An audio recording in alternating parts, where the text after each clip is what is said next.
Ensemble de définitions d'une fonction homographique, image, antécédent, des questions simples qu'il faut savoir traiter vite et bien en devoir. Cette fonction est-elle homographique?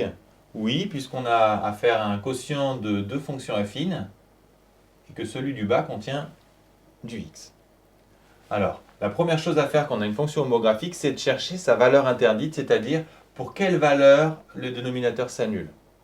Le bas vaut 0 pour x égale moins 2, ce qui signifie qu'on peut calculer f de n'importe quel nombre, sauf de moins 2, d'où son ensemble de définitions, r privé de moins 2, qui peut aussi s'écrire sous forme d'intervalle. Si on veut calculer une image, par exemple l'image de 3, on va calculer f de 3, il suffit de remplacer x par 3, et on va trouver ici, par exemple, 2 cinquièmes.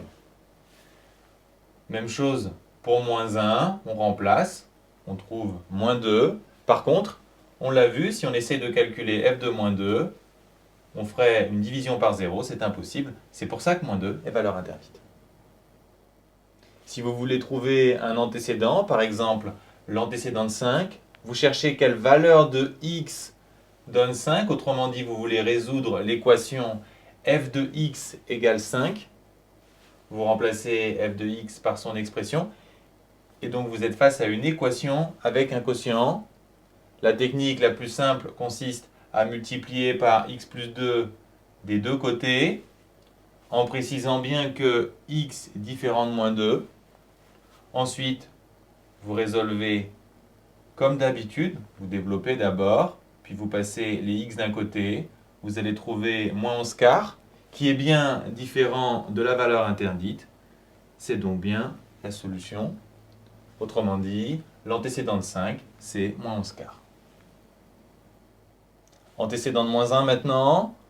On sait que ça revient à résoudre l'équation f de x égale moins 1. On remplace f de x par son expression.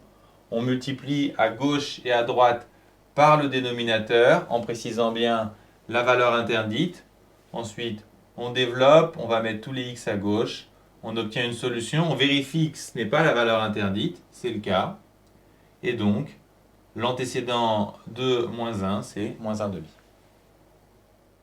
Pour la rédaction, le moment idéal pour rappeler la valeur interdite, c'est ici, puisque le passage entre ces deux lignes consiste à multiplier par le dénominateur, ce qui fait disparaître la valeur interdite. Ici, on voit que moins 2 est valeur interdite. Ici, on ne le voit plus. C'est pour ça qu'il faut le rappeler. Enfin, avant de conclure, vérifiez toujours que votre solution n'est pas la valeur interdite.